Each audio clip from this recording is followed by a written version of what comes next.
Alrighty, so we will have the race starting off in just a moment. First thing we'll be going through is through the escape sequence. And one of the things you can watch for the runners to be doing is a little movement tech called pumping.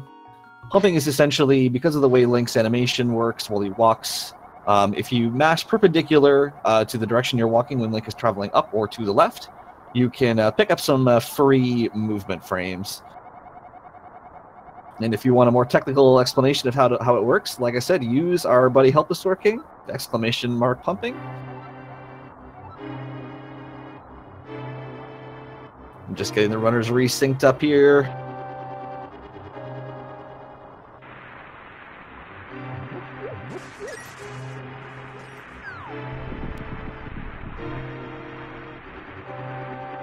All right, perfect. Here we go.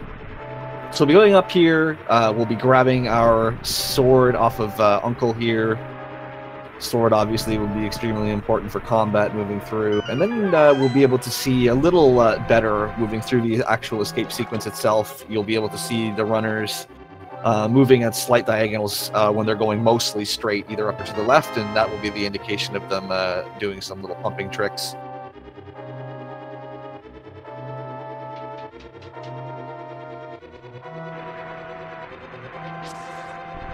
Mostly what you're trying to look for in the escape sequence is you're looking for the most optimal movement that you can, and the NMG of the RNG of the enemies.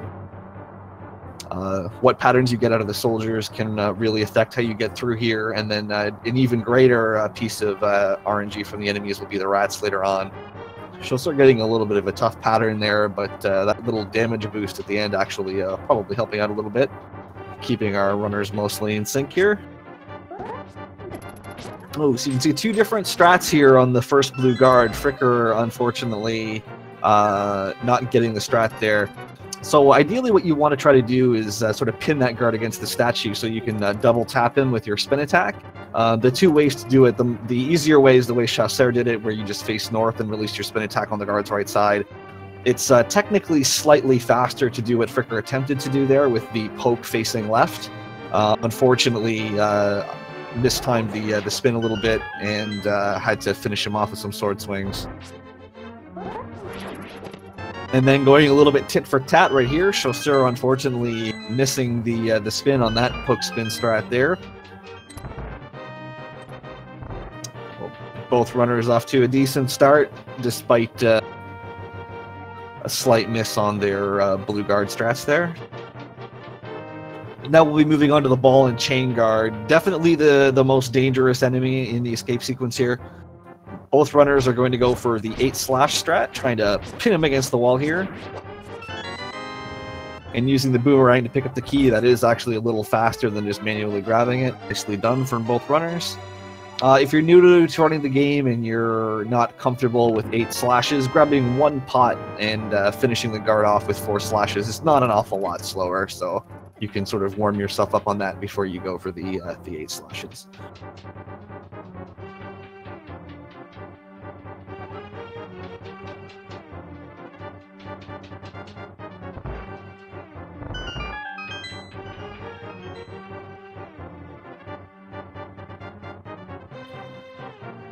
Both runners will be moving on to the next part of escape here, heading towards the sewers. And again, the movement here matters. Pumping is even more effective when you're doing it in areas where Link can't move at full speed, like in the rooms with water up here. Being able to pump effectively really helps you gain some free movement you wouldn't otherwise have. And then, as I mentioned, the RNG you get from the rats, in particular the one that holds the key, can make or break a few seconds here for sure.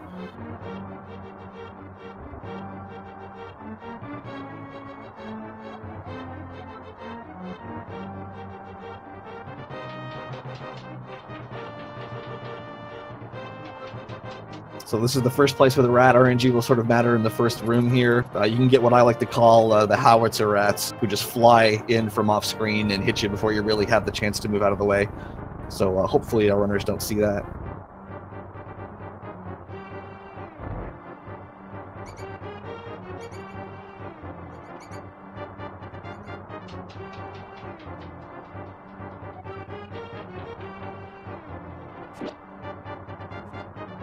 So just quickly looking up the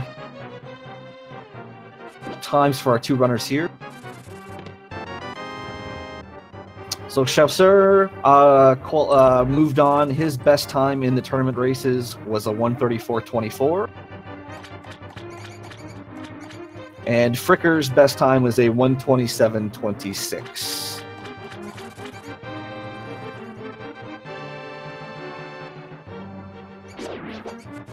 So the glitches that are nice, really nice key route RNG for both runners there. That's really nice. The bottom left pattern is one of the better ones that you can see. So the glitches are sort of defined by the community, but as a general rule, anything that involves Link going out of bounds or anything that involves sort of redefining how items work is essentially the way I like to distinguish what's major or minor here. Anything that just allows you to... There you go. Josh has probably got to... Josh would be a much bigger authority on that than I would. Thank you.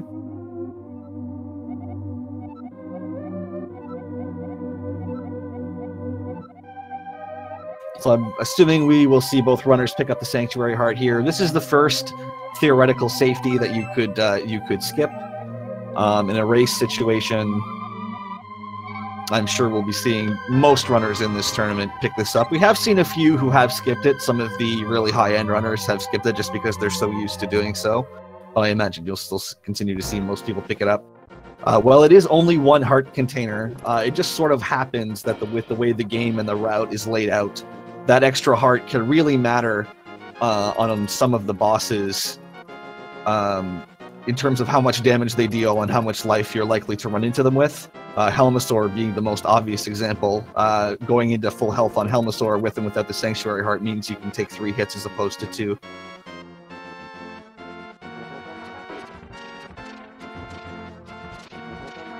Both runners here getting pretty decent RNG through the minefields. Nicely done.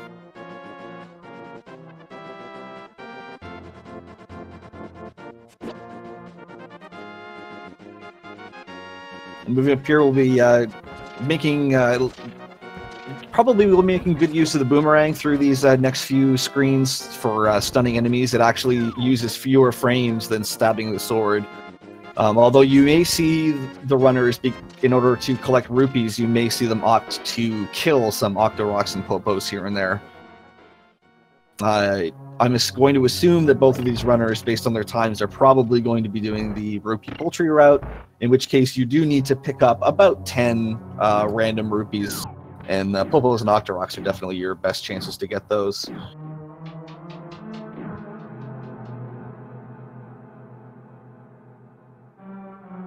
Moving on through Cannonball Run.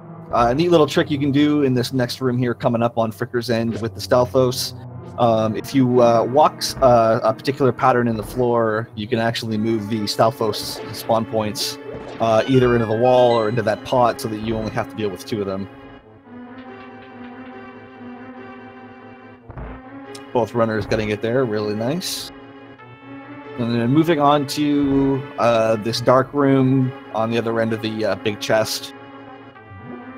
Both runners, it looks like, are going to pick up this pot of safety arrows here. You're kind of dependent on getting a drop on one of the red Igors later if you don't pick them up in order to be comfortable in the amount of arrows that you have. So again, picking those up in a race definitely makes a ton of sense.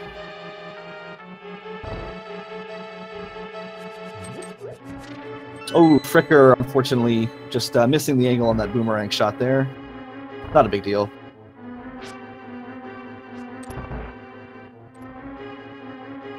And neither runner really getting much by the way of rupees, just the one on Fricker's End, something that they will have to keep their eye on. And now we're moving into the big key room here. So going for a little damage boost off this Popo to be able to get into that field of anti-fairies rather than needing to completely clear the room out, which is obviously the way the game intends you to do it.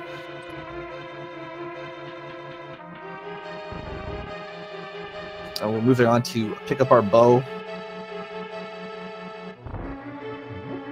And the next room coming up here can be a little bit tricky. If you want to do it as optimally as possible, you try to get right up into the face of this Igor here. But the bow has like a little bit of delay before it actually fires, which if you played the game before, you know what I'm talking about. And so that can make it a little tricky, and if the Igor does hit you, this room just gets terrible really quickly. No problems from either of our runners, though.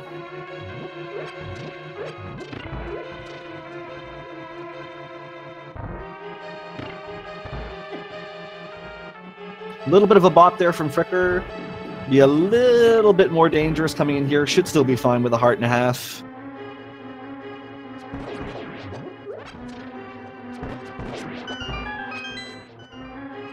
Oh, Chasseur just getting really just missing with those arrows and pots on that one Stalfos there.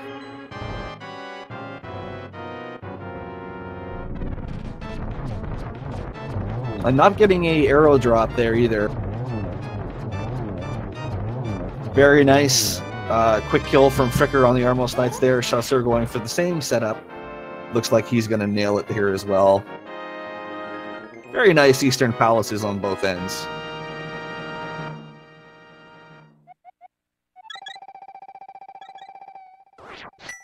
Slight lead for Fricker coming out of here, a few seconds.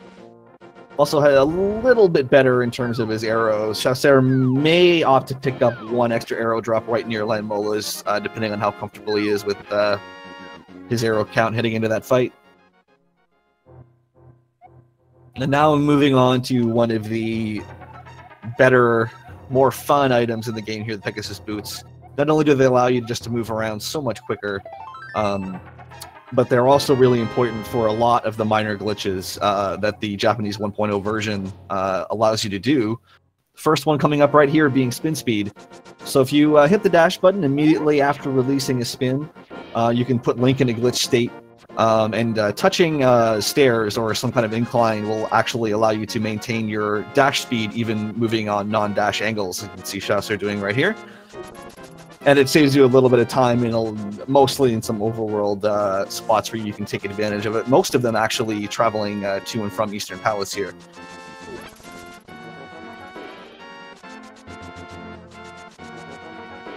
So these overworld screens like this are one of those things as a newer runner. Certainly was for me when I started doing NMG. Is one of those things that getting these down optimally and being able to consistently is actually one of those things that it winds up to just saving or costing, depending on how well you do them, more time than you might otherwise think. Both runners are nailing their spin speed so far. Spin speed is one of those things, for me anyway, where you tend to just get it 20 times in a row, and then all of a sudden you'll have a few days where you just miss it a bunch.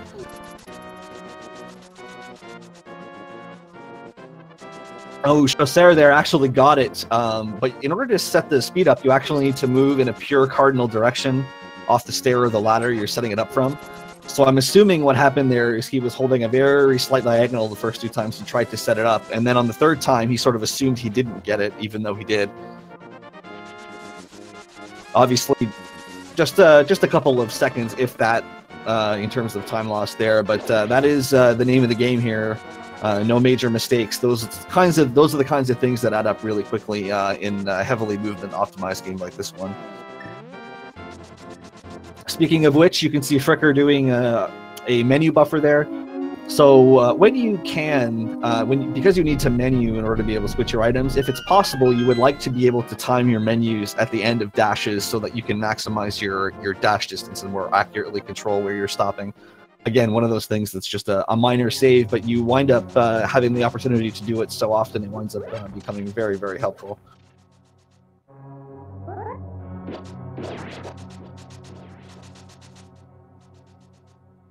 Both runners heading into Desert Palace here. Heading into Desert at or below the 14-minute mark is a very decent run for, a very decent pace for most players. So definitely going pretty well to this point. Both runners using the dash poke strats there on that antlion.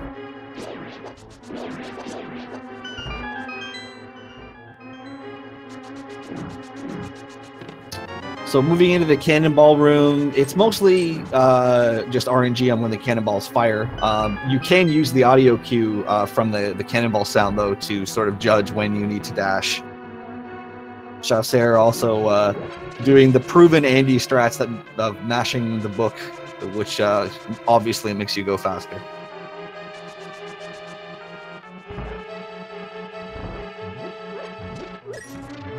So this Circle of Pots room here, Fricker, getting a bunch of arrows, actually has himself up to the maximum 30, which is really nice. Chaucer will be at 27, which should be fine. He's actually opting not to grab the second pot of them there, which is interesting, unless he's planning on getting it on his way back out. Oh, okay, there we go. I think he just forgot probably and realized.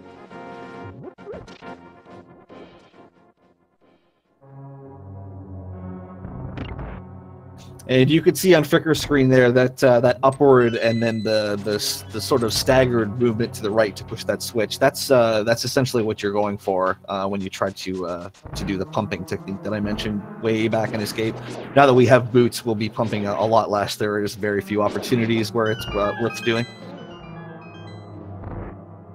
You can see Chaucer doing a key dash there. I'm sure we saw it from Fricker as well. If you hit a key door on a multiple of 4 pixels from it, you'll actually dash through it rather than bonking. And it's actually easier to set up than you would think in most cases, because most static objects in this game are actually set up on that 4 times buffer. So as long as you can rub yourself against another object or something like that, you're usually good to go in terms of setting the key dashes up. Moving into the landmost fight, biggest piece of RNG early on in the game here is what kind of patterns you get, and then your execution on how to handle them. Pretty nice start there from Fricker.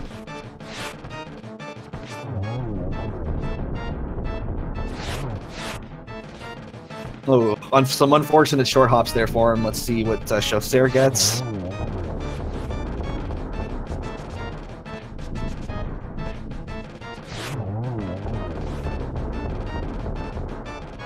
Chaucer, unfortunately, having a pretty rough cycle there as well. Another terrible short hop. Nicely finished up, though. Yeah, that lead and molify can get really hectic, and they do a full heart of damage if they do touch you. So if they just jump into you a lot and you sort of sell out for bow hits, that fight can get a little bit dangerous. Both runners, though, doing fairly well considering the patterns they got, I think. And moving on. Nice little setup here to get through the desert screen. To those cactuses. Those cactuses have much bigger hitboxes than you would think, just looking at them from a casual perspective. Fricker here going to do the fake flipper glitch. So the flippers check. Well, I should say the game checks to see if you have flippers within 2 pixels of the edge of the screen. So as long as you transition before that check goes through, the game will allow you to transition the screen. And then once you're in the water, if you transition a screen, the game assumes you must have had flippers to be in the water in the first place. And so you get to swim around. It is a little dangerous if you take any damage after you've screen transitioned. You will potentially soft lock the game. Both runners there, though, not having any problems with it. The Zora stayed a pretty fair distance away. Both runners also having 11 arrows moving into Tower of Hera, which is really nice. To do the fastest strats in Aghanim's Tower coming up later, 11 arrows is really the number you would like to be at. So that's a good spot for both of them. Now we're moving into the outside of Death Mountain, which is one of the trollier aspects, and both because of the falling cabbages and these dead rocks, Fricker getting dead rocked here. Continuing to get trolled. Oh my goodness. Finally getting through there. On 3 hearts, Fricker may opt to go in and talk to the old man for a heal. I'm not sure. He's not. He's going to move on. This is a little risky because it's really easy to take damage. Another hit from the rocks. And Tower of Hera does not have very many hearts in the dungeon itself until you get right to the end. And just about everything in Tower of Hera does 1 hearted damage to you for the most part. So, with the exception of the Stalfos, Fricker can really only take 1 hit up until the end of the dungeon here. So he's going to have to play a little careful.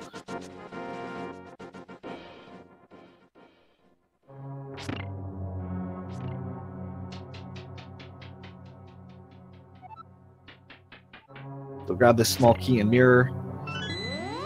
Oh, Chaucer. Mini Moldor right in his face.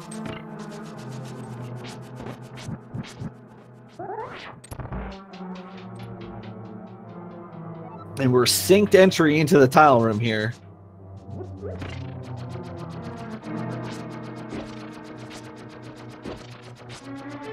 And it looks like they're both setting up for the boom dash. So it's an item dash here. Nicely done from Chaucer. Oh man, Fricker takes a hit. So you can see Chaucer set it up, and he's on the blocks, meaning he doesn't have to worry about swiping or dodging tiles. Fricker has got to be careful here. He cannot take a hit either from these tiles or from the mini Moldorms in the next room.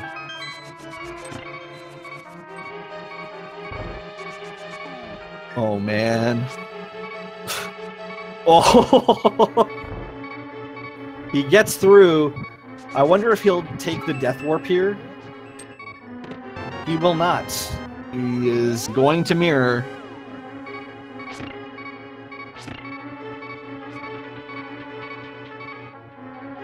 So this beetle room here that Chaucer is doing really nicely. These beetles will kill him if he gets any hit, and there is what's the room known as the petting zoo coming up after this next set of stairs, where you have 2 mini Moldorms in a very enclosed space, and it's very easy to take a hit here. Fricker is putting the safety blocks up, so if he can get through the bomb jump, he'll be okay, but he has to get there. Oh man, these mini Moldorms. Nice spin attack there. Oh, Chaucer, though, unfortunately, taking a fall on the bomb jump, is going to have to mirror and climb back up here. That's too bad. Oh my goodness. These mini Moldorms want Fricker's blood really bad. Nice heart drop there from Fricker. Off one of those Kodongos.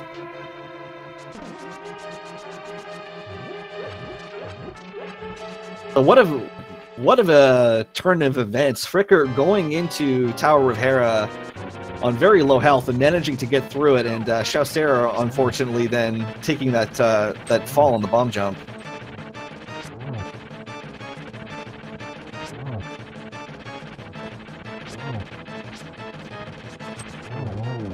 Really nice Moldorm fight from Fricker. A clutch Tower of Hera, getting through it there. Tower of Hera is legitimately, for me, is one of the tougher splits in the run. For the amount of health you have, the amount of damage everything does, and how random a lot of the enemy patterns are that you have to deal with. It's a tough split, and Fricker getting through there on 1 heart, really nice. Chaucer, unfortunately, bumping into that hole off that bumper there. There are a few pixels that you can dash behind it as he gets there. Chaucer does have a little bit of work to do to make up for that those 2 falls here now. Hopefully he can have a clean Moldorm as well. Takes a hit there, but does not fall off.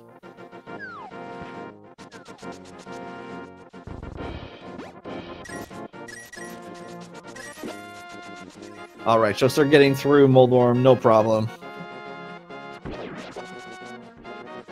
And Fricker moving on to grab his Master Sword.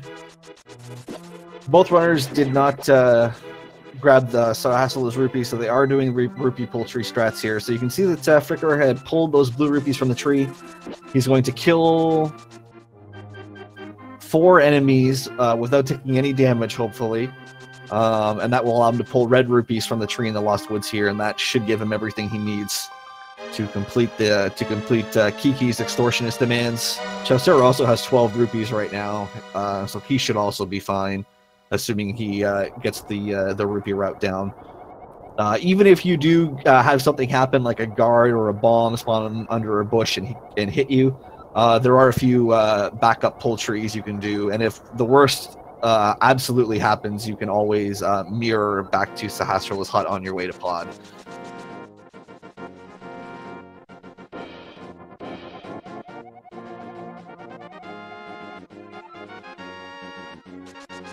So Shasero opting to take that bush crab out, that hoarder out. It's a little safer. That pickle can really troll you. He can sort of dodge around your arrows and move into you as you get close to him and mess your rupee up.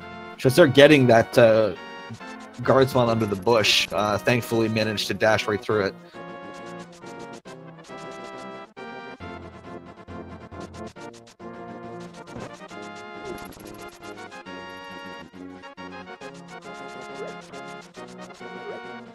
Fricker getting the first fence dash there. That one is pretty lenient in terms of how you can set it up to be able to sort of have Link wrap around that fence rather than bonk on it.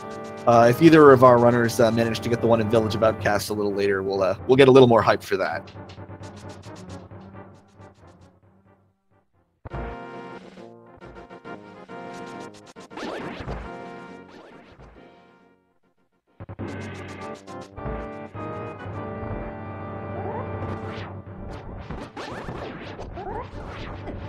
Fricker unfortunately missing that spin there. He's going to have to waste. He's wasting a few more arrows. May affect his strats.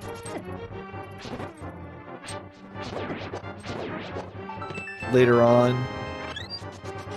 And gets the fairy there, so he's not going to have a safety fairy set up in Turtle Rock. So ideally you want to kill those charging guards there using a dash. And when you kill an enemy with a dash, it actually cannot drop anything. And those guards are part of a special drop group that includes the fairy. So if you kill them with a dash, you can sort of push those drops potentially later into Turtle Rock, which is where you would like to have them. You'd much rather have that safety fairy in that dungeon than anywhere else, really.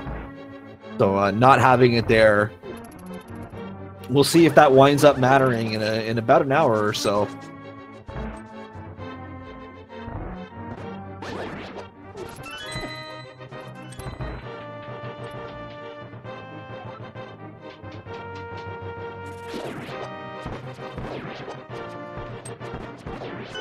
So Fricker just barely having enough arrows to get through there.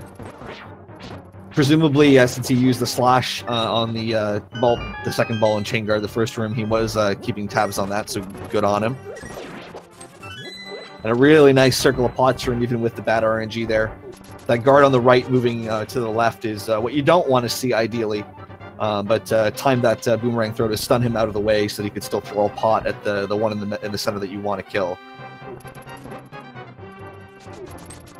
Shasero, unfortunately, either must have thrown a sword beam or bonked, and has alerted a whole bunch of guards in there. That which makes that room take a lot longer than it otherwise would.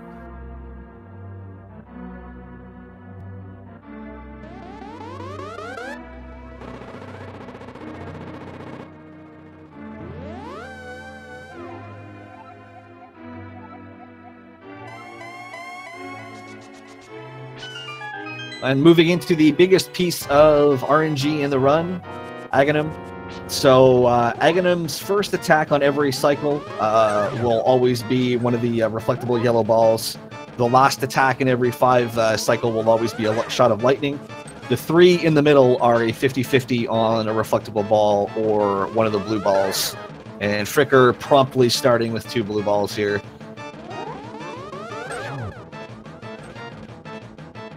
Hopefully the runners will get relatively equal RNG here.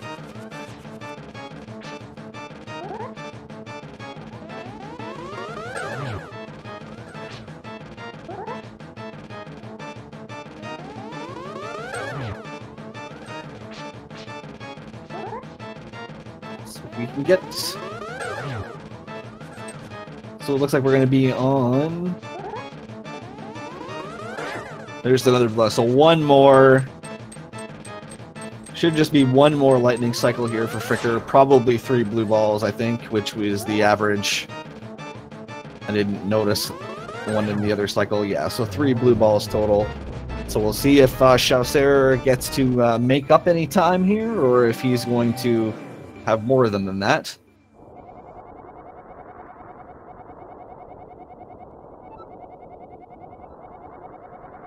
Nice little piece of tech that you can do here that Chaucer is showing us.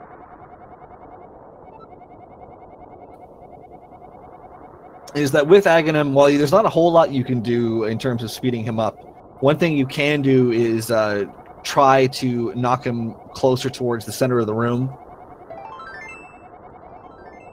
just to try and minimize the amount of distance he has to do in between his warps.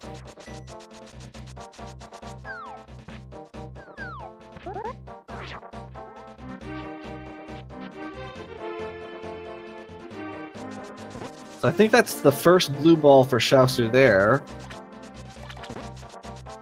And very promptly followed by the second. But that's all that he gets. So he does pick up a lightning cycle, which means he's saving somewhere in the 10 to 12 second range, just based purely on the RNG that he got there. Just hoping to pull this a little closer. Fricker picking up Kiki the monkey here. Need 110 rupees total to get him over to Pod and have him open it. Doesn't have enough money to take a hit here. Fortunately, not a problem. Using that menu buffer to actually pull Kiki close to Link. So you don't have to wait for him to walk quite as far. You do have to be a little bit careful, too, in getting through Kiki's text. There is a frame in there where the game will actually let you use inputs. So if you use Y for mashing, you can accidentally mirror there, which feels horrible when that happens to you. I've never mirrored with Kiki, but I have mirrored in the Flute Boy conversation coming up here in a little bit a couple of times, and that sucks. It's even worse if it happens with Kiki, because Kiki doesn't like trans-dimensional travel, so he will leave on you if you happen to do it.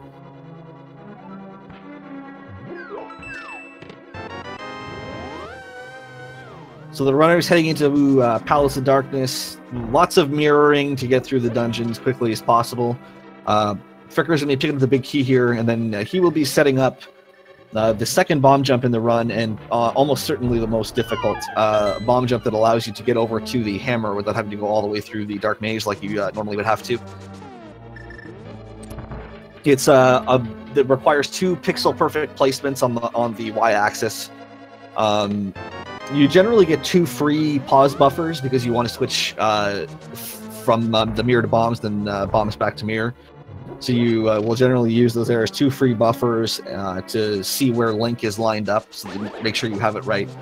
And optimally, you don't need to do any more. But moving Link 1 pixel at a time is not always the easiest thing in the world. So we'll see if the runners need any extra pause buffers to set it up. There are ways to do bufferless bomb jumps, but with that bridge collapsing behind you, it can be pretty tough to sneak them in. Nice bomb jump there from Fricker. Just a couple of extra pause buffers on the second half of the jump there. Really nicely done. Chaucer is going to grab his big key, and then we will see if he can replicate that result.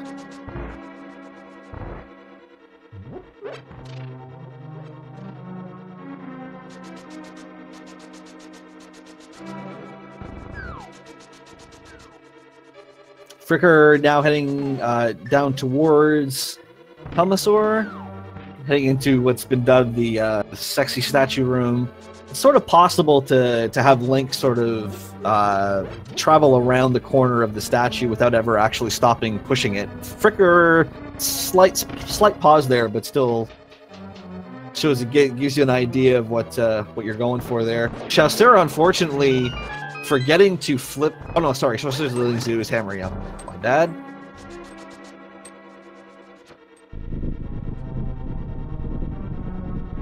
So Chaucer not on the right pixel. Running out of time on that bridge. He's probably fine. Alright. A few more pause buffers than what Fricker needed, but gets it done. That's the important thing. Coming down here to grab his key. While Fricker heads out into the turtle room. There's a nice little strat here that I'm sure Fricker will be going for to get all the turtles in one cycle. Getting a little bad RNG there with that one turtle wandering away from him. So he's going to have to clean these other two up. Really nice. The other thing that was especially nice about that is that when that strat doesn't go perfectly for you, the turtles tend to flip right back up into your face and you take a hit. And going into Helmasaur with and without full health is a big deal, because full health with Sanctuary Heart does mean you can take an extra hit.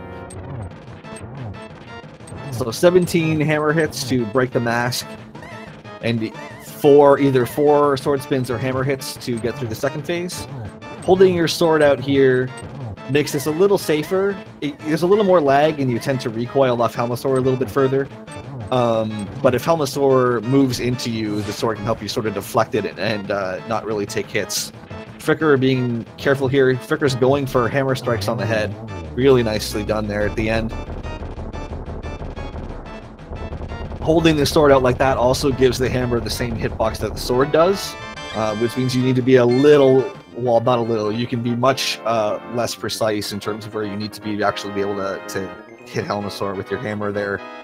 The alternative is to just go for straight slashes or go for sword spins, but Link recoils off the boss quite a bit when he does that with the spins, and the sword slashes just do half the damage. Oh, so Sarah there almost getting the good turtle strat down, just missing that last one. And as I mentioned, because he did just miss it, the turtle popped right back up into him, and he did take a hit there. And that, based on his life, that shot from the turtle does mean he can only take one shot off of Helmasaur, which is a little nerve-wracking, so we'll see how Chasseur does here.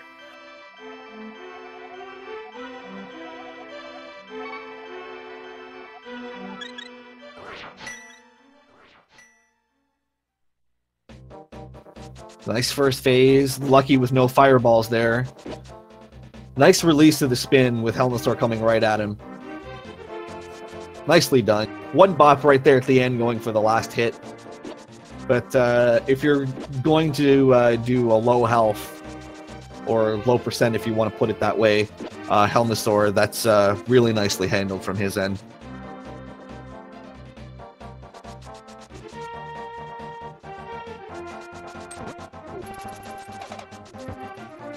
So nice hammer dash there for Fricker. Dashing and using the hammer will allow, as long as you have a sword, will allow you to dash right through a series of pegs like that. Now we'll be grabbing our flute and then heading out through the Light World activated before heading to Thieves Town. The game definitely didn't intend you to do the dungeons in this order. It intends you to go to Swamp Palace after Pod. And while the hookshot is a really nice item, it's not really overtly useful for anything. And doing Thieves Town actually allows you to get the next level sword for every dungeon after Thieves. And that can save you a ton of time. So that's why we do things like this.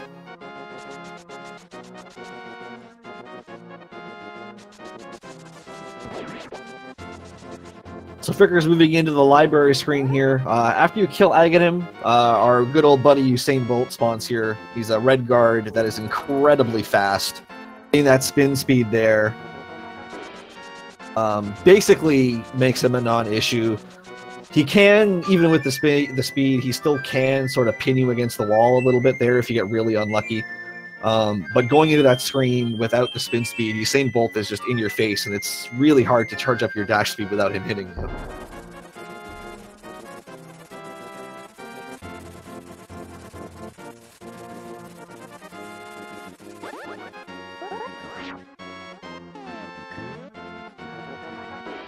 So another spin speed there on Fricker's end to be able to get into this screen. This tree that he's running by does have some apples in it. If ever you find yourself missing health from some of the Dark World enemies that do hit relatively hard on your way here. the runner looking like they should have much of an issue with that. And Fricker looks like he got the quick warp there. Yes, indeed. So basically, every time you warp to and from the Dark World, there are 2 pixels on the x-axis where if you're lined up on them, your mirror transition, for whatever reason, is just about 30 frames quicker. So most of them have either physical or visual cues that you can use to set them up.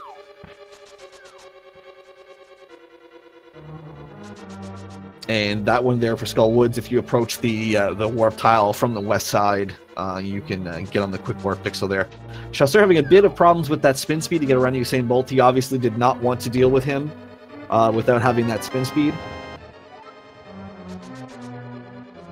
But does manage to get through it. He is also fluting from the south side. I didn't notice if he picked up the mushroom or not. I'm not sure if Chaucer is going to be picking up powder.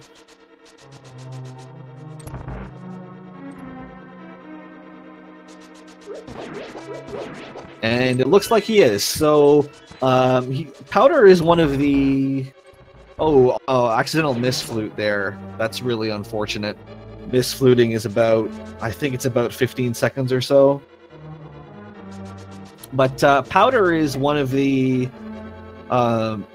probably the best safety, honestly, in the game. A lot of the end dungeons have a fair amount of anti-fairies that you can powder for health at will. So having the powder is just a ton of extra potential health. It does take about 40 seconds or so, give or take, to grab it. But if it means the difference between consistently finishing your run and not, it is certainly incredibly valuable to have.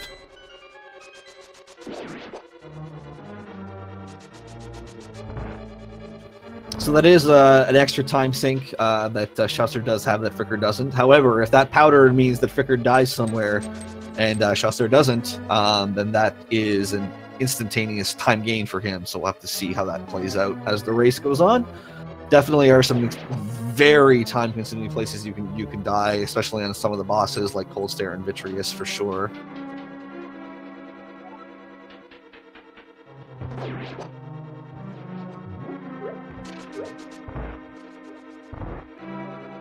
Fricker on his way to grab the Blind Maiden here,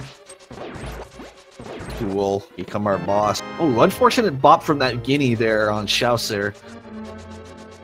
Thieves Town is mostly a relatively easy dungeon, but lots of enemies in it, and a lot of them do 2 hearts of damage. Chaucer does have the powder, though, and there are a few anti-fairies and bunny beams along the way. So as long as he's careful, he should be okay.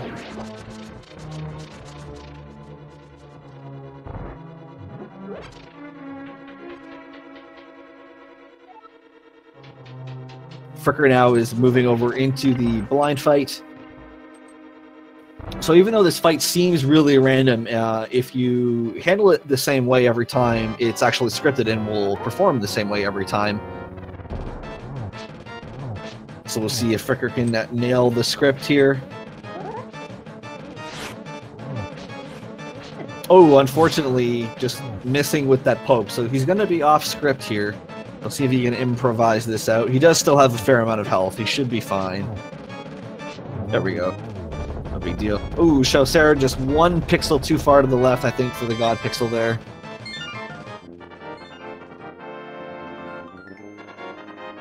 Didn't opt to powder the Anti-Fairy before coming up here, so he can take 1 hit from these little grasshoppers. But that's it.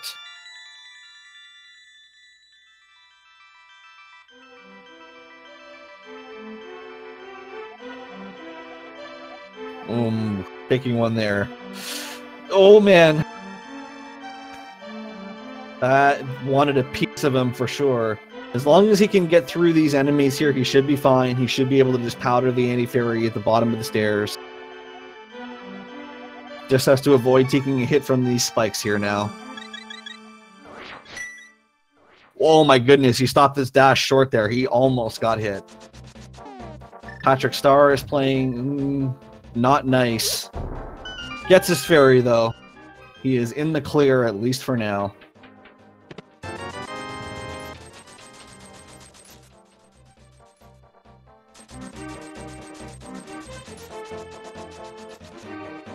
and he will head down to grab the maiden. Fricker, meanwhile, is moving on to grab the bullfrog, who turns out to be the blacksmith's assistant. Bringing him back will get us an upgrade to our sword. And the difference between Master Sword and Temper Sword is pretty huge.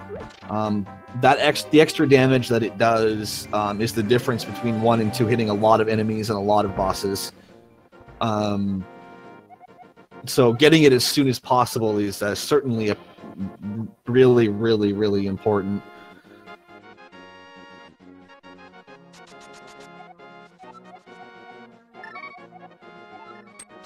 Does require 10 rupees. Of course, you are picking up that 300 rupee chest.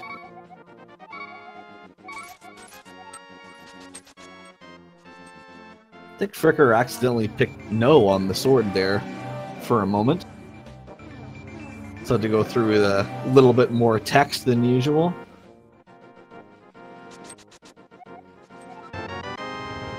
But does get his tempered sword and will now be heading back to the Dark World. He'll be heading to Skull Woods, but not before he gets the opportunity to show us if he can fence dash or not. Let's see here. Do we get the super hype fence dash? We do! Fricker, our boy. Very nice fence dash, saving all the frames. Nicely done.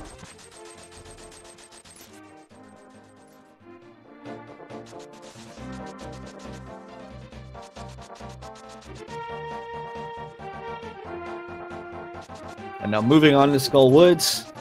Skull Woods is one of those dungeons that if you know what you're doing and where you're going, you can skip a very large portion of it. So just going straight to this big key back here. This Gibdo room can be a real pain. It is possible, as long as you move around the relatively same pattern, you can usually sort of manipulate where the Gibdos are going to go. They are stunned by the boomerang as well, so if the room really does start to go south, you can pull the boomerang out and stun them. But really nicely done for Fricker there, no problems.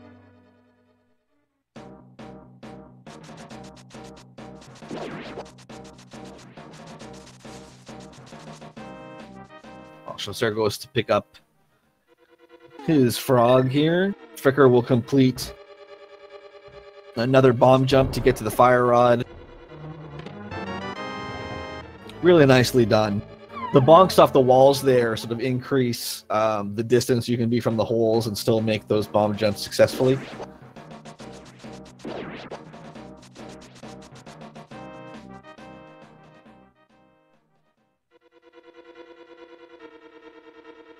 And now we will be headed out to the back of Skull Woods.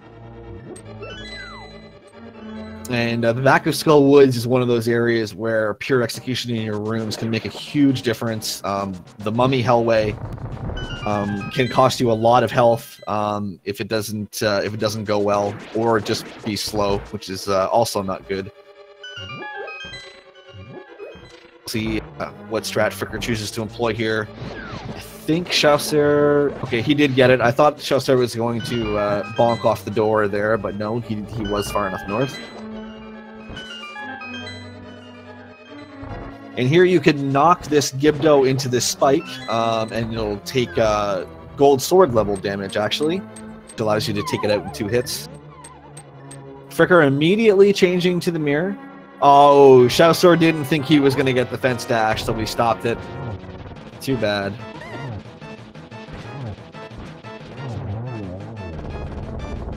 Fricker going with the sword pokes there. So Mothula doesn't take damage if he's knocked into the spikes. So when Mothula's up against the spikes there, you can go for those sword pokes, which Mothula doesn't have the same sort of recoil for. So you'll actually get damage, whereas if you just go for a full swing, you'll just knock him into the spikes and won't hit him for anything. And one of the advantages to leaving your fire rod out up until you actually kill Mothula is that the fire rod can sort of recoil the moth away from the spikes if he decides to hang out back there.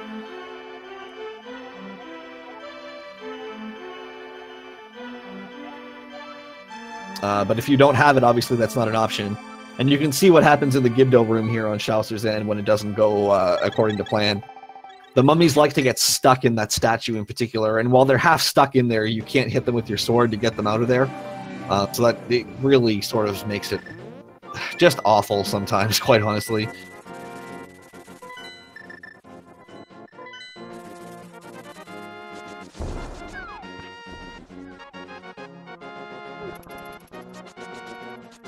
So next up, we'll grab our Quake Medallion and the Flippers. Fricker is on his way to do that. Chaucer not opting to go for the bonk strats here, at least not on the first attempt. He does on the second attempt and gets it. Down to only 2 hearts. So rather than fall in the hole, he's going to mirror to conserve the heart there. He does get the fairy out of this bush, hopefully. Fairy is trolling him a little bit here, but he does get it. That's really nice. That'll give him much more leeway coming into the back part of Skullwoods here.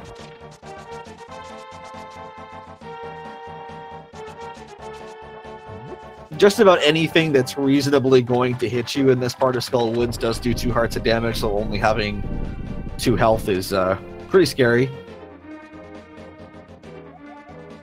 This bonk off the wall that Fricker just did actually sets you up on the Quick Warp pixel, so as long as you don't move left or right after bonking there to pick up the Quake Medallion, you'll automatically get the Quick Warp, which is nice.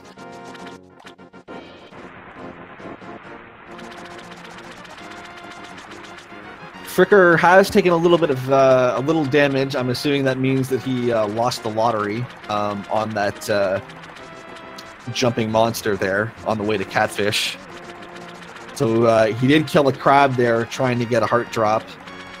Unfortunately, not going to get one. The gray 8-ball rock, as they're called, also has a 50-50 shot of having a heart underneath it. We'll see how much health he goes into Ice Palace with.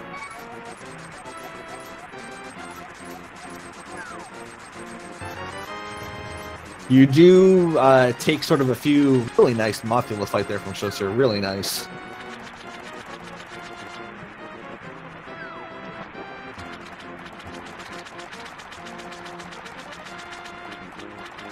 What I was saying is you do sort of take a few sort of intentional hits in Ice Palace, so you'd really like to be able to go through there on full health if you can. It's 1 heart drop there from the crab. Opts not to go check the 8-ball rock, and it's going to go in down 1.5 hearts, which isn't too bad. Assuming you don't take any additional hits, there should be 1 free heart that you pick up. So it'll just be down 1/2 heart. You would really like to be at full health for the giant conveyor belt rune to be able to use sword beams on the jellies in there.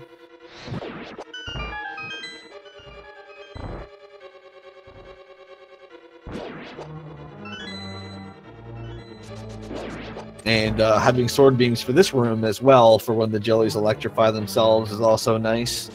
Unfortunately, Fricker not afforded with that luxury today.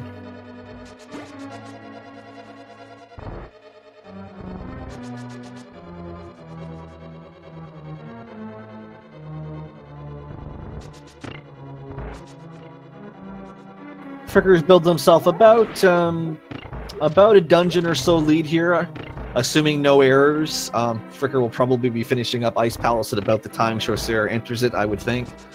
Mostly built up due to Chaucer missing the Hera bomb jump on 1 attempt.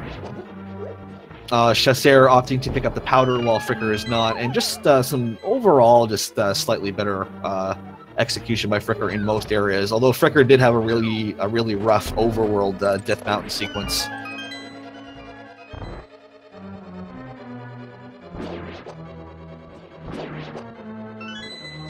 Some decent luck there on the jellies without having sword beams.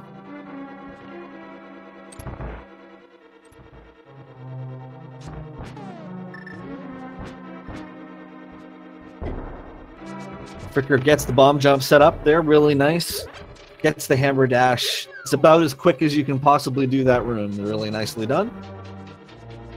So the Ice Palace bomb jump there, getting around those pegs.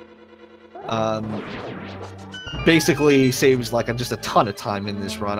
The intended way to go through this dungeon is essentially involves wrapping through it twice. Being able to jump around those pegs basically means you get to skip all of that, since the item that's in the big chest is just the blue mail, which is would be theoretically a nice safety to have, but it's just way too far out of the way to be worth getting. You can use a hookshot trick to get through those pushable blocks, but the big key is so theoretically we could do Swamp Palace first and have the hookshot for in here, but the big key is just so far out of the way that it's just not feasible.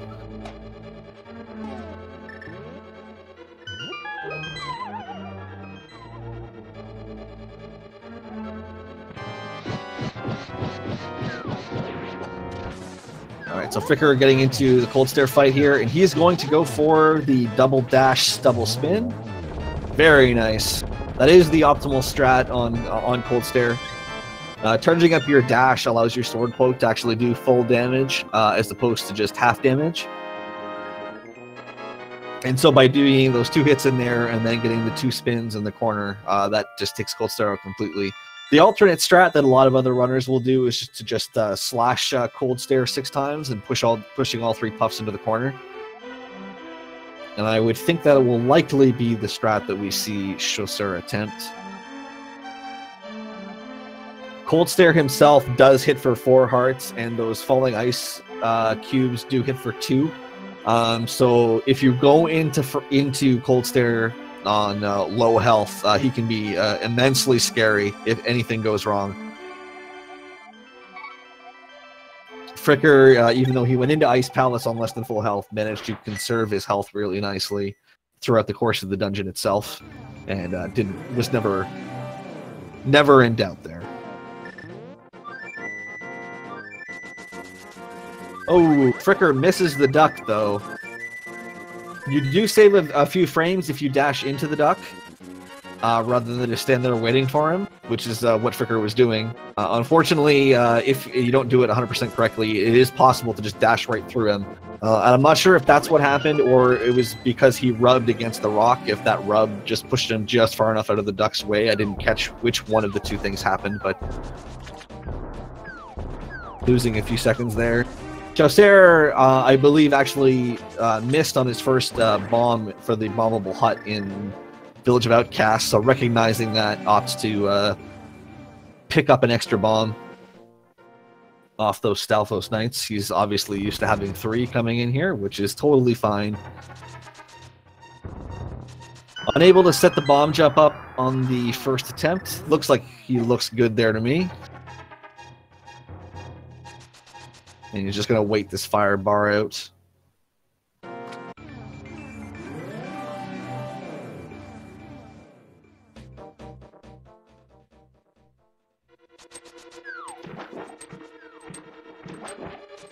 Fricker heading into Swamp Palace. I mentioned earlier after Pod that this is the dungeon that the game intends you to do second in the Dark World. So the enemies in here typically do a lot less damage than some of the ones we've been seeing to this point, which is nice. Unfortunately, the fire snakes and the jellies in here have a lot of different RNG patterns, so being ready for what you see in here and adapting to it is one of those things that just slowly either adds or subtracts time as you go through sort of under the surface.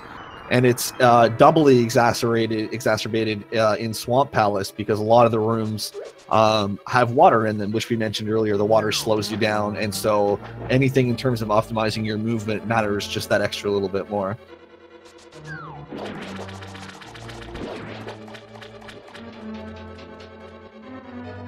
So Chaucer is going for the spin in 6 slashes.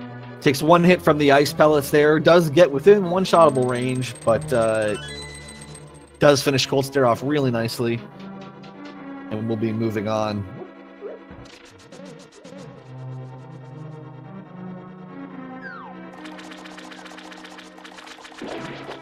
Fricker, from what I've gathered, has gotten pretty decent luck out of the enemy movement patterns so far, which is good for him. Hopefully Chaucer will get similar luck on his end.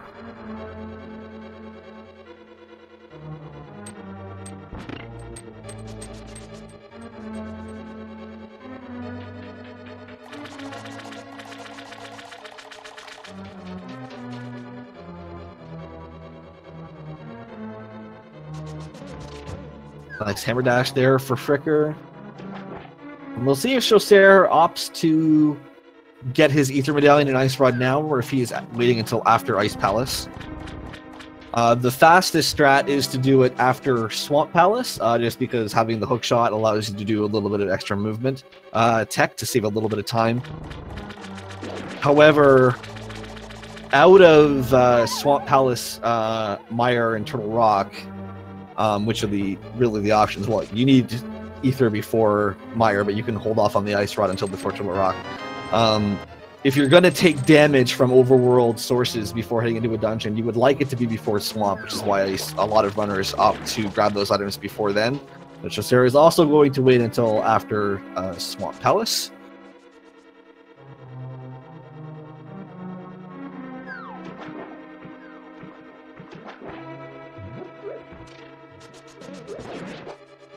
Fricker's going to be grabbing his hook shot here. Nice little, neat little trick here. If you line yourself up with this statue, you can hold down and right here, and it'll line you up to be on the 1 pixel that allows you to hook shot to that key pot, which is pretty neat. And that's really, really poor luck on the enemies there from Fricker's then, with them just standing on top of them. Argus is very predictable in what he does. But he does hit for 2 hearts of damage if you do take any hits. And because he's predictable, it is really easy to sort of get a little overconfident and take a little more damage than you intend on Argus. Be a little bit careful.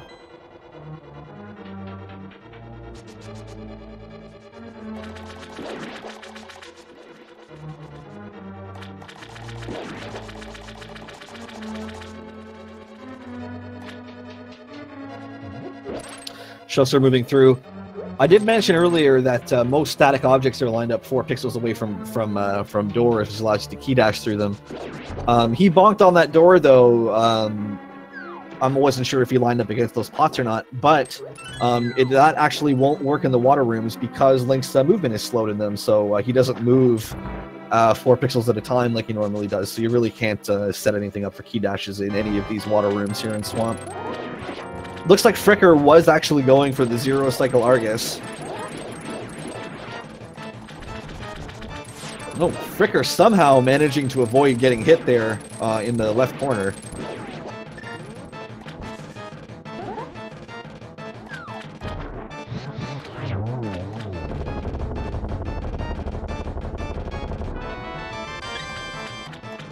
Very nice Argus fight though, cleaned it up really nicely.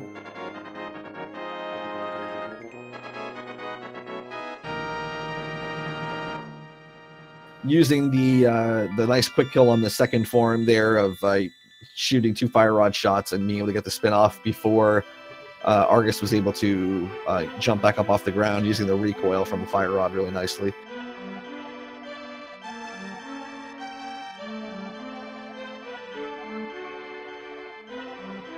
What Fricker was going for there, it is possible to put the sword into a glitch state, such that holding it out for pokes actually does full sword swing damage. And you can then use that to be able to grab all the puffs off of Argus before he actually goes for his first attack where he extends all the puffs out at you. It's really tough to do. It's probably one of the tougher individual tricks in Link to the Past. Especially if Argus tries to move towards you quickly on his first movement.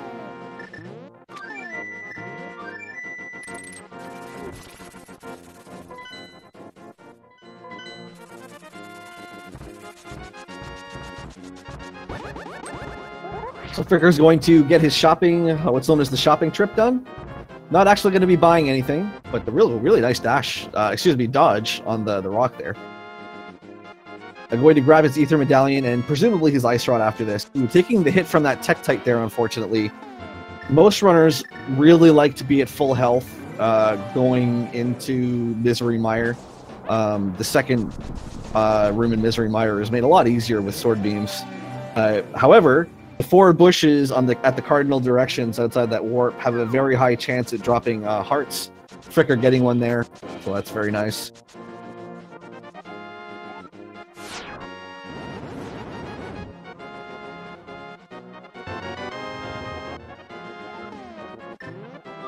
Chester here. Heading out toward Argus. Using the 2 sword swing buffer there to time when that jelly's electricity ends. That one particular jelly, if you move right to where you would want to dash immediately, he either will never have enough time to electrify, or he'll electrify right away. And if he electrifies immediately, you can use that 2 sword swing buffer so that you dash through him as soon as possible after that electricity wears off. So they're opting to grab a bomb and some arrows from the refill room there. Nice management of his bomb count to grab the bombs. You do need 2 of them, really. You need 1 in Mire and 1 to open the Ice Rod Cave. So good on him to realize he was missing 1.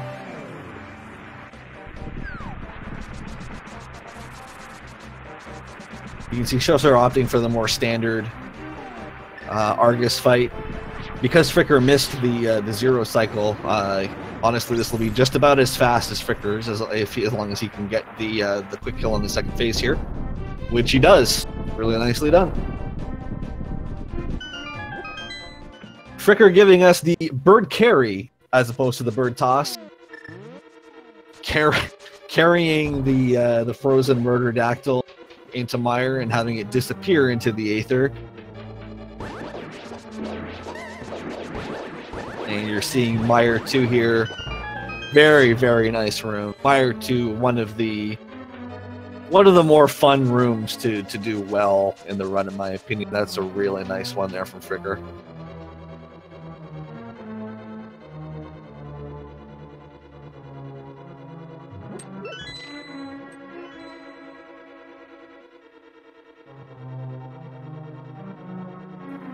So the big thing inside the Misery Mire dungeon is conserving your health. There are a lot of times in this dungeon where you're going to want to take intentional damage to get through it quickly. So you want to minimize or eliminate the non-intentional damage that you take. So that really is the most important part of the early bit of Mire here. Oh, wow. Nicely done from Fricker using the fire rod on the bomb slug there, moving in his way.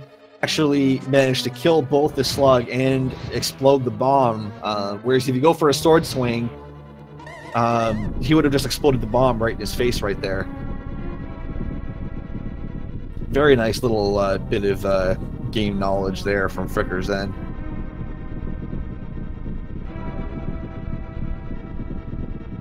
Shouts are also taking a heart of damage. Oh, and unfortunately, so when you're in the glitch speed state, you'll basically just immediately hop off edges if you walk into them. And so unfortunately, he just got a little too close to the edge there, trying to make sure he avoided the tektites and jumped down, which is too bad.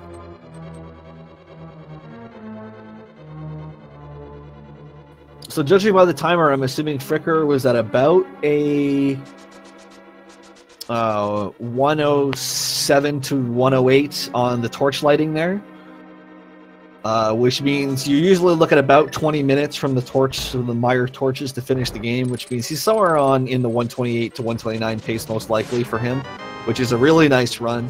He's on pace to basically match or exceed his low time in the tournament so far, which at this point is all you can really ask for, I think.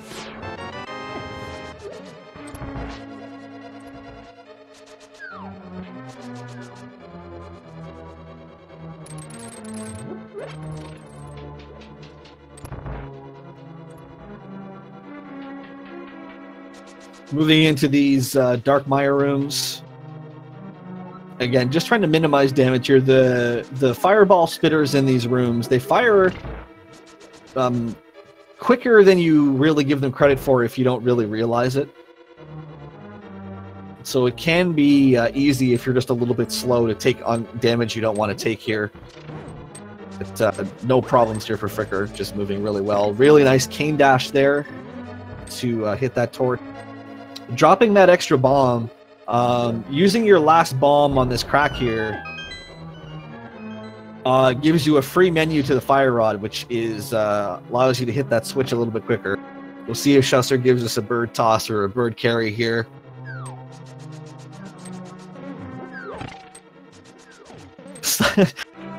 Lighting the bird on fire. Both of our runners showing blatant disrespect for the bird toss meme.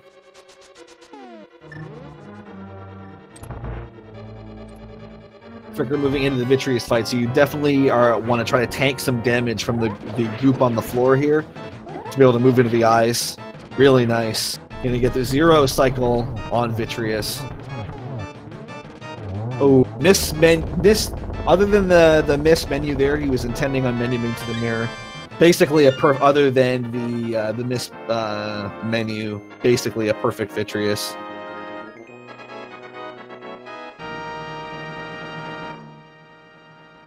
Chausser heading through Meyer here. Only taken 1 hearted damage so far, which should be fine. Chausser also did opt to pick up the powder.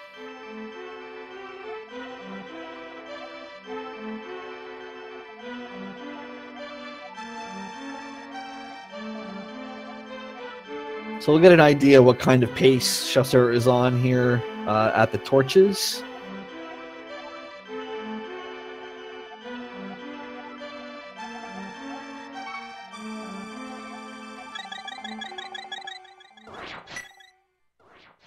So Chausser is going to be about a 111. So Chausser is going to be on pace for about a 132 or so here, which would also be a low time in the tournament for him as well. So both these runners running on really nice paces for themselves.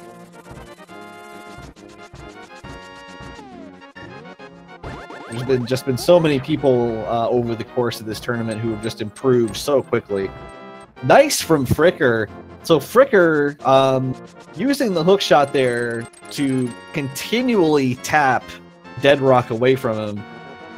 If you're quick enough with the hook shot, you can actually continually hit those Dead Rocks before they actually freeze. And managing to get it all the way out of the way so that he could complete the Waffle House drive-thru. That's very impressive. Well done.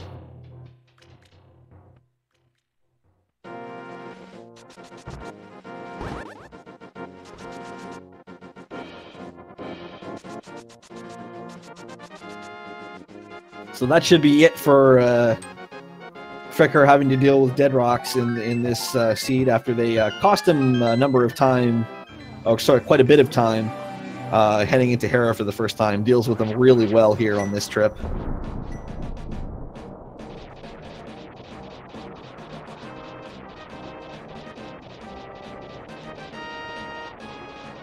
Chausser on his way down to Vitreous. Ooh, unfortunately taking a bop from that Whiz Robe. Going to opt to use his powder here, which is a very smart play after that hit. Meyer is one of the biggest reasons that runners will pick up the powder. It's just even with the fake powder trick, it's just not really convenient to use it down here. You can if you absolutely have to. So having the powder there, just basically for reasons just like that.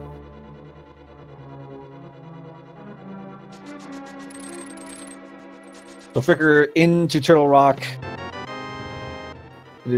using invincibility frames from the hook shot to get through the rollers the first time. Nice cane dash from Chausser. Fricker will have to be careful. We do know that Fricker does not have his safety fairy set up, which I mentioned back in Egg Tower.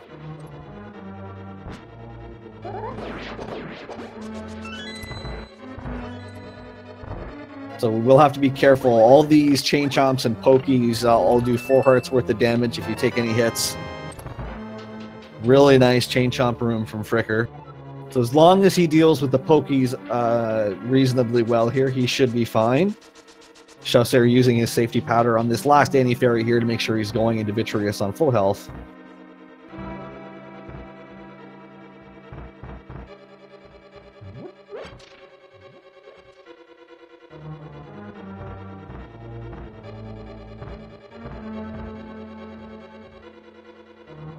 Chausser using a combination of spins and arrows here to take those eyeballs out. And now he will shoot his final 8 arrows into Vitreous. Really nice. Both runners' arrow counts, excuse me, look reasonably good for where they are. Fricker's is actually excellent at 25.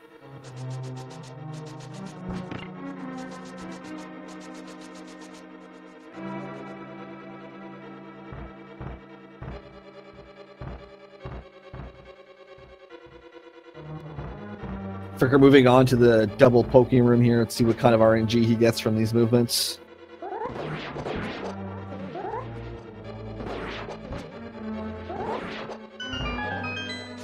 Fricker also apparently nailing the chest turn on the big key chest. Really nice. Just a one frame input.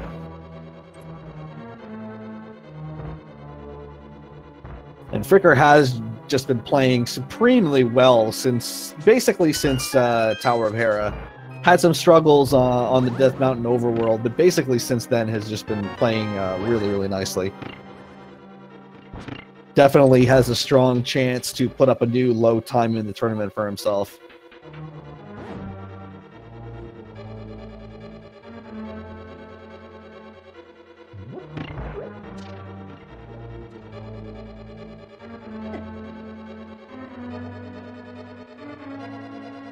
Chasseur not opting for the Waffle House drive-through, just gonna plow right through the dead rocks there. There is a ferry you can get out of a stack of rocks on the way up here to fill up on your health. Fricker moving into laser skip here. No problemo. The laser is a lot thinner than the graphic on it actually appears, so you can actually just squeeze in between the edge of the rail. Oh, taking a bop from the pokey there. Should still be able to take one hit on Trinex if he absolutely needs to, so he should be okay. I'm assuming he's going to be going for the backdoor Trinex strats.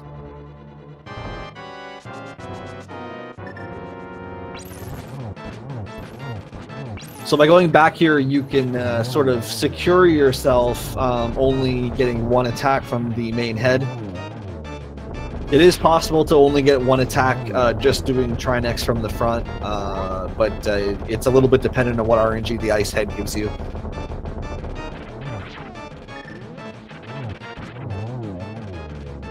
Gets the double spin on the front. A really nice Trinex fight there from Fricker.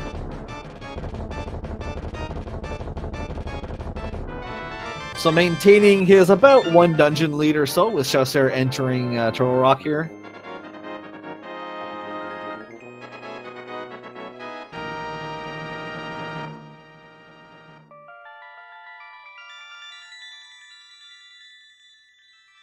And Fricker will now be heading into Ganon's tower.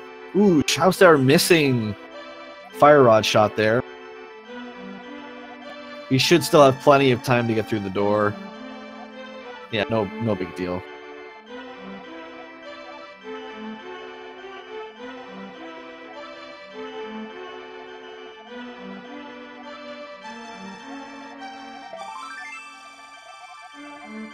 So we saw Fricker do the damage boost strat to get through the rollers there. Chasseur opting to use the hookshot iframes just to conserve a little bit of health. I don't believe Chasseur has the safety ferry set up either, though I could be wrong about that. Chasseur, though, does have powder, so that's far less of an issue for him.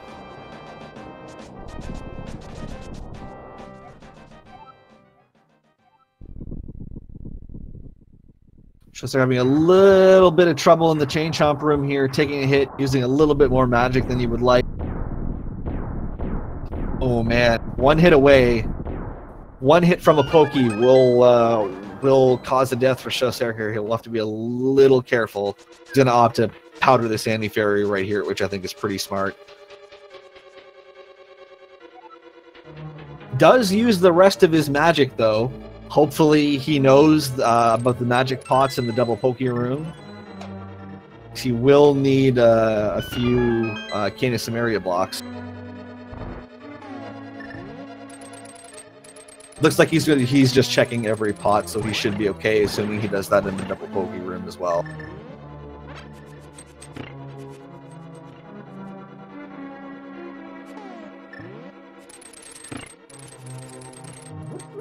So Fricker showing off the boomerang strats here in GT, which are really nice to look at.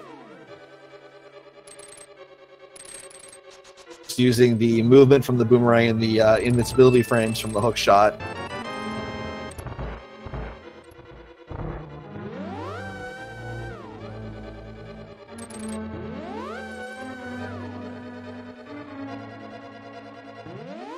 We'll use a bonk here to sort of wrap around this warp, assuming he hits it correctly. There we go. So start getting a really nice full magic drop off of the pokies there. There is a small magic in that room, so he would have been okay with the full magic. Sort of just makes you breathe that extra little sigh of relief.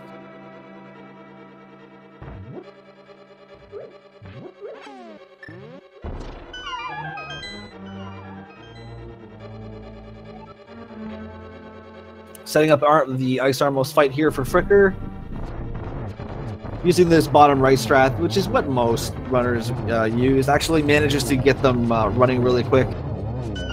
Fricker can even opt to skip the arrow chest back here. 12 is more than enough for the Mimic Rooms. He is going to grab them just to be safe.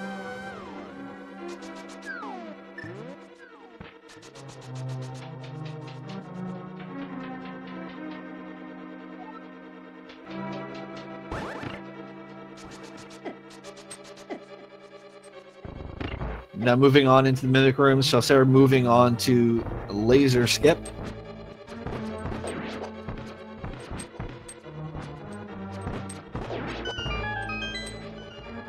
Nice Laser Skip there from Chasseur. Figure out a little bit of trouble with that last Mimic. He just stopped him just a little bit short. Makes up for it with a really nice Mimics too.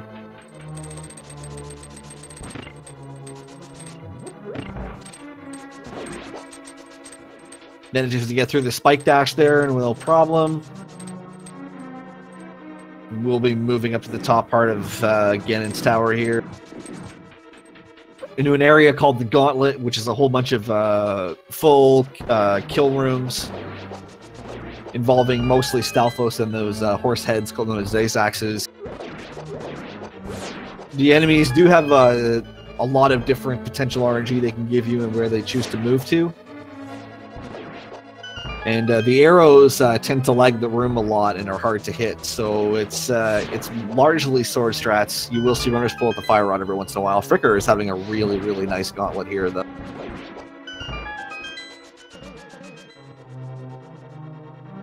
Yeah, that was really nice. So Sarah cleaning up Trinex, no problem. A few extra sword slashes in the left corner. Okay, Fricker has missed a lot of fire rod shots here. Magic is a bit of a premium here.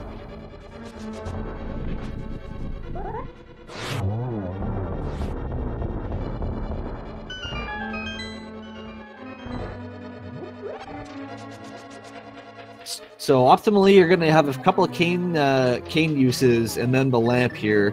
We'll see if Fricker opts to grab the extra magic in the 4 torch room. If he's concerned about the race, I'm sure he would as a safety, considering the lead that he currently has. I don't know if he's watching the stream or not, though.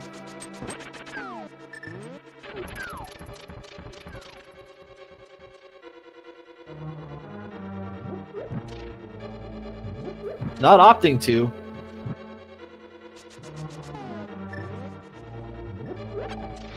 No problem, though. Gets through it.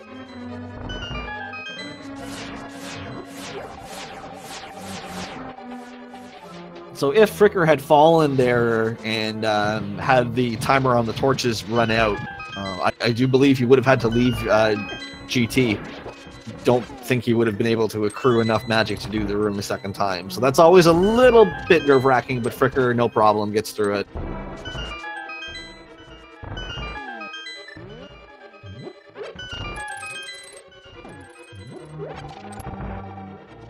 And gets through the entirety of the gauntlet, only down 3 hearts, which is really nice. Set him up, assuming he has a good agate too, setting him up really nicely for the Ganon fight.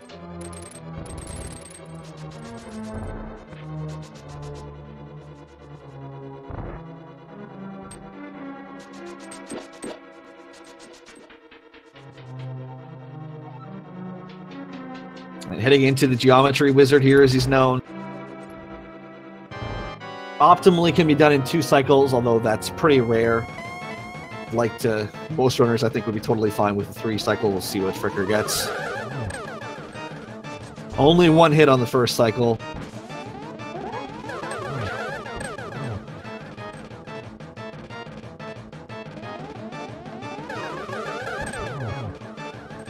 So he should have this down in a 4 cycle here. Should get his last hit right here. And that was a very, very nice Ganon's Tower. Really, really, really nice gauntlet. Really, really sweet movement through it.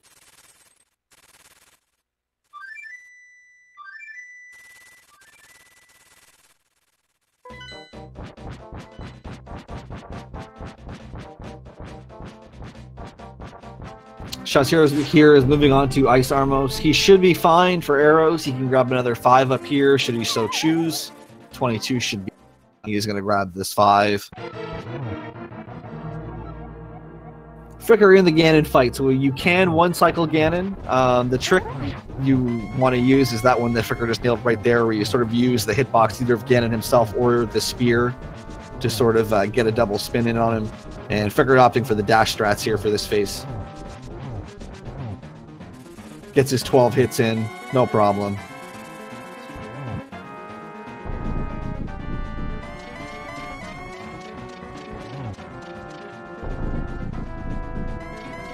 See how many extra warps Ganon decides to give us. There's 1.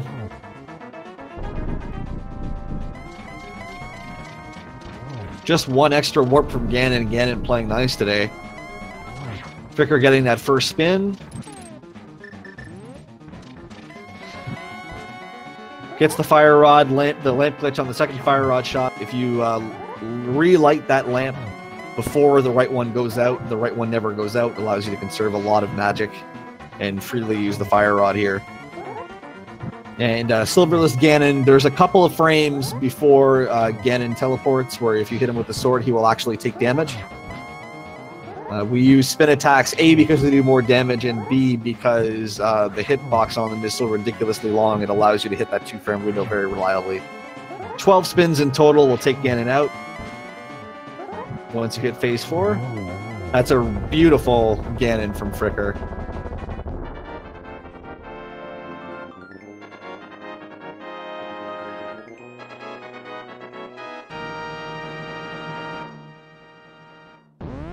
So GG to Fricker22, whose official speed racing TV time is 1 hour, 28 minutes, and 1 second.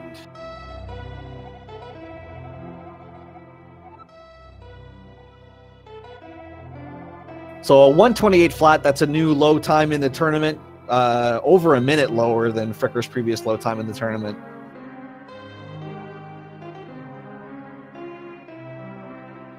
And really, other than some trolling in a really tough Tower of Hera / Death Mountain overworld, that was an extremely clean run from Fricker's end from start to finish. I'm sure he'll be really pleased with that.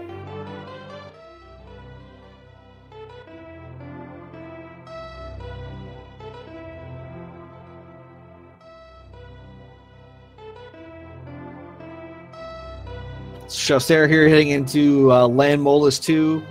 Because Chasseur opted to powder that anti-fairy, he got those first 2 Land Molus spawning at the exact same time, which sort of throws your timing off. Still gets a really nice 2-cycle out of it, though.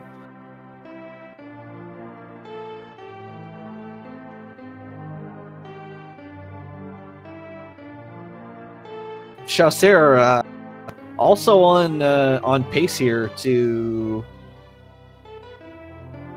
get his low time in the tournament as well.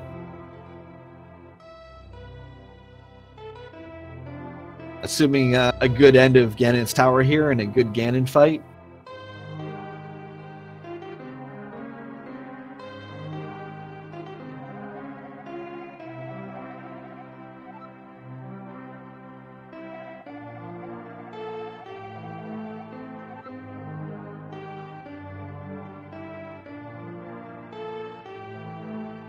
Very nice torch room.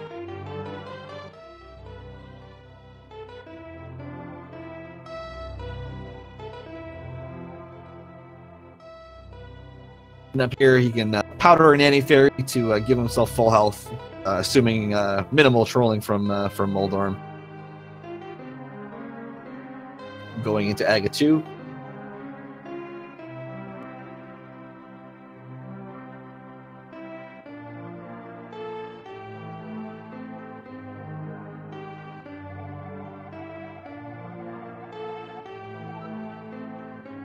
All right, nice Moldorm.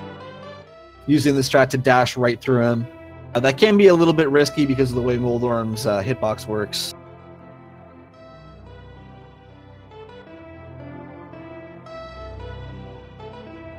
Very nice torch room.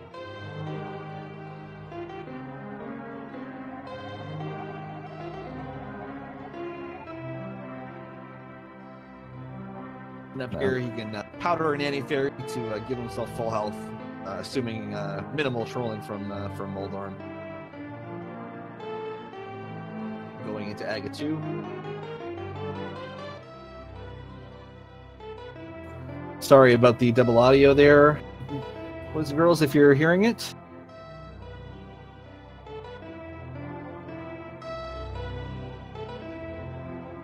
All right, nice Moldorm. Using the strat to dash right through him. That can be a little bit risky because of the way Moldorm's hitbox works.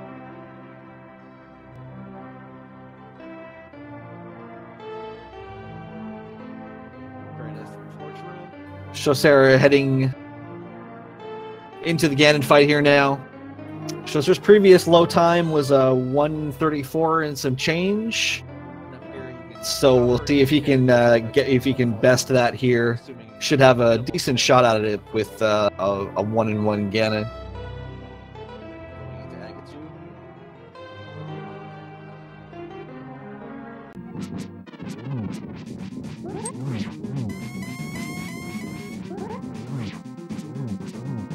Oh, Fricker?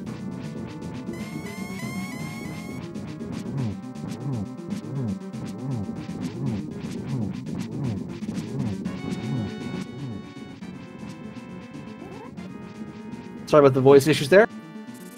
So we're just going to watch Chaucer finish off Ganon here. Going to get a second cycle, or excuse me, a second cycle in the second phase here.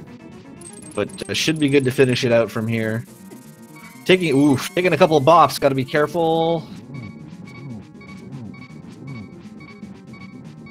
That bottom right spawn for Ganon, if you can't get below him, is really, really, really tough. He just doesn't give you a whole lot of space to hit him. Does get into phase 4. Doesn't get the opportunity to hit him on that first hit. He's one hit away from death, so wanted to make sure he wasn't taking any damage there.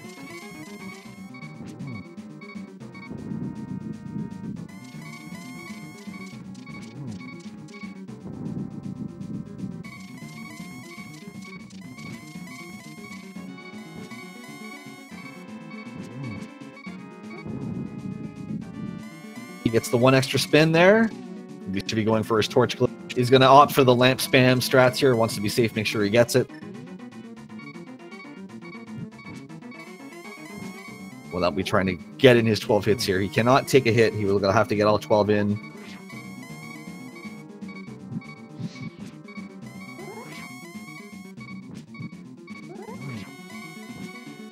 We'll only be able to get 2 hits in here. Hopefully he'll be able to set the timing up. Ooh, just not able to get one in there.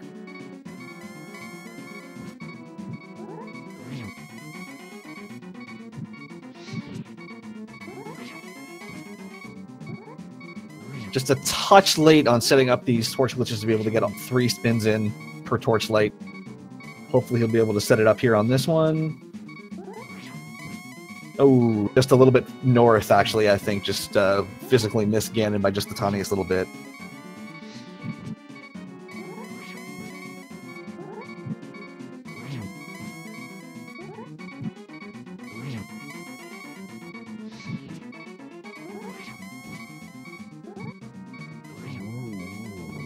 GG's to Chaucer, clutching that Ganon fight out.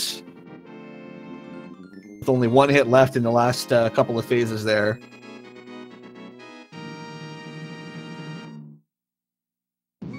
Very, very nice. And, Chaucer finishes with an official speed racing time of 1 hour, 35 minutes, and 11 seconds. Doesn't quite put up his best time of the tournament, but is really, really close. So a really great run from both of our runners. And really, other than some trolliness in Hera for both of them, really, that was a really, really good run. I think both of them should be more than proud of that performance, I would think. We'll see really quick if either of them are going to join us for a quick interview or not.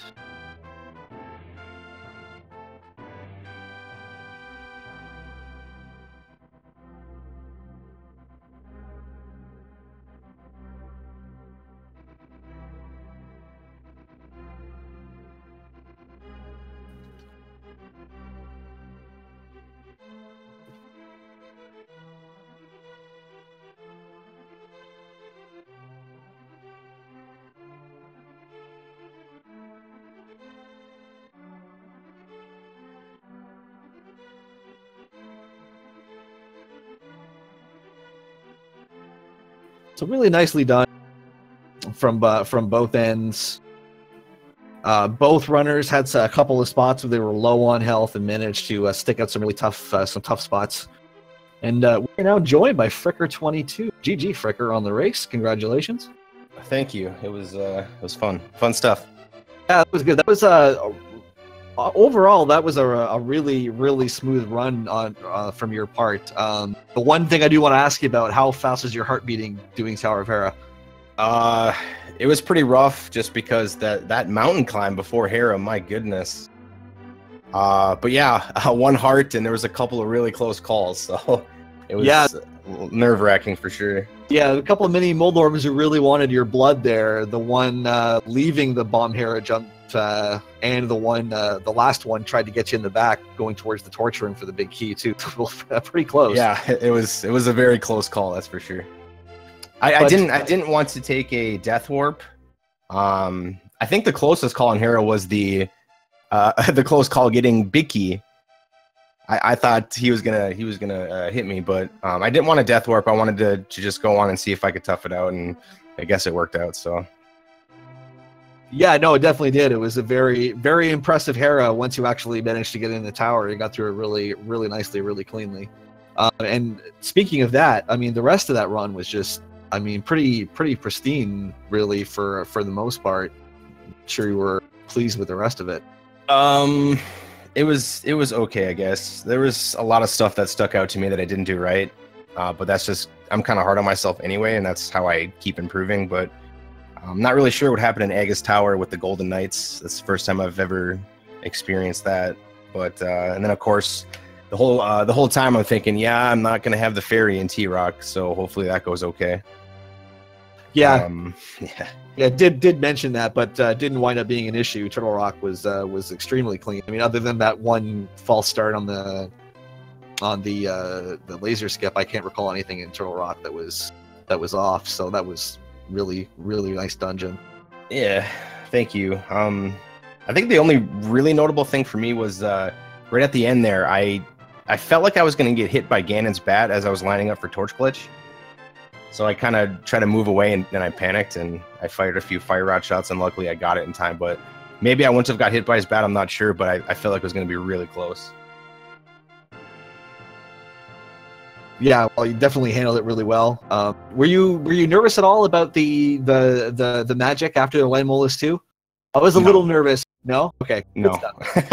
Well, I know that you can go into Torch's room 1 with 0 magic and still be fine, only getting 1 magic pot when there's 2 magic pots in there, so I was fine. Oh, good stuff. That's a room. I mean, that's probably more than anything. I've probably failed that room more than anybody really ever should. But yeah, you missed it a few. The last torch, I usually do a torch dash and get by the fire bar that wraps its way around. And since I only had, I think, 1 more torch light in my magic bar, I decided not to go for the torch dash just in case I missed it. All right. So you were aware, just weren't worried about it. Yeah, absolutely. I was definitely aware. That's for sure. All right. Good stuff. I mean, that really was. I mean, obviously for any top runner, there's always going to be little things here that stick out. But I think largely that was a really, really nice run. So GG. Well, thank you. I appreciate it. I don't think I've ever been called the top runner before, but it felt good. Thank you. Hey, man, if you can throw a 128 up on race strats, I mean, I think that's pretty legitimate for a pretty legitimate adjective for me. So. Well, I appreciate it, and I want to say GG to my opponent as well. He played really good. He almost PB'd, didn't he? Yeah, he only missed his top time in the tournament by about 20 seconds or so. Oh no! Did he have any trouble in his run at all? He had a fall doing the bomb jump in Hera on the first try. That's always rough. Yeah, it's more rough mentally more than it actually is. Like, yes, it's definitely a time loss, but it's more like oh, I can't believe I just did that kind of thing usually. But yeah, but other than that, I mean, again, a couple of semi-hairy spots, was running around on low health in Thieves Town there for a little while, and a couple other things. But Shosera definitely had a really good time for him as well. Yeah, that's awesome. I saw that right when I pulled it up. It almost looked like he was going to PB on Ganon, so I was excited for him.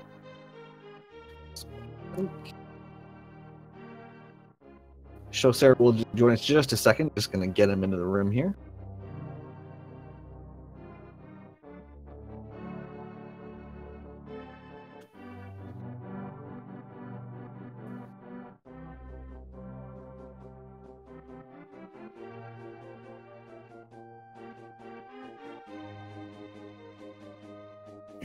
There we go. GG, Shosera. Hello. Hello. Good games. Yeah, GG, man. Yo, good game. I just couldn't believe I didn't die that run. You did awesome. You did have a couple of spots. What were the ones that stuck out to you? I know you had a few spots where you were running around on low health. What stuck out to you? No, in particular, I was a little nervous for you when you took that hit from the dragon. From the grasshoppers up in Thieves Town there. Yeah. Thieves had me worried. Helmasaur. I took damage like all over the place. I'm still I still consider it a decent run if I just make it through alive. So. Well, definitely. I mean, you had a decent shot to PB late in the run here, right? So.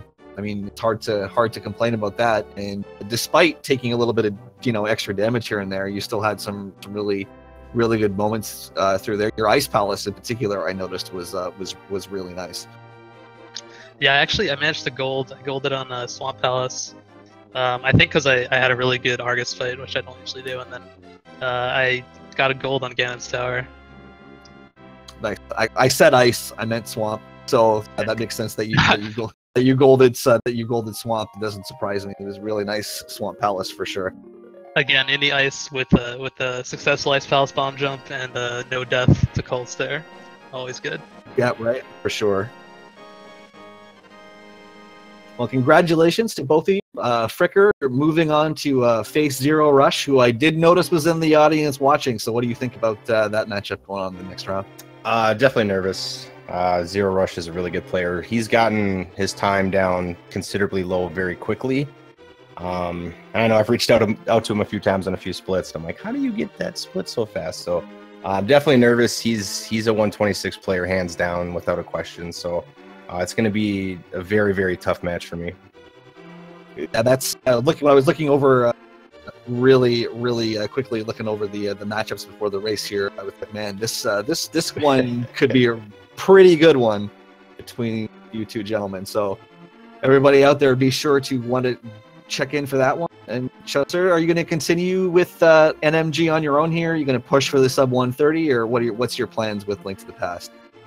Yeah, my goal has always been the sub 130. I started running this after I saw the previous NMG tournament, so it's been really cool to participate. Good luck to all the racers going forward. It's been a great tournament. Thank you for everyone putting this together, and yeah, definitely look forward to hopefully playing in the next one if I'm still going. Awesome stuff. So one more quick GG to both of our runners, Fricker and Shosera. Be sure, if you like what you saw, to give them a follow. I'm sure they would love to see you in their streams. And be sure to stay tuned to Speed Gaming for the next round of the single elimination brackets coming up over the course of the next couple of weeks. And so with that, I think we will sign off. So I was Zyrak, and thanks for watching the Speed Gaming Network here. Be sure there's lots of other stuff going on right now. Link to the Past Randomizer, Sonic Adventure Battle 2, all sorts of other great tournaments going on. Be sure to stick to Speed Gaming for whatever's coming up in the next few days. Thanks, and have a good night, everybody. Yeah, thanks for the commentary. Yeah, thanks, Eric. Absolutely, anytime.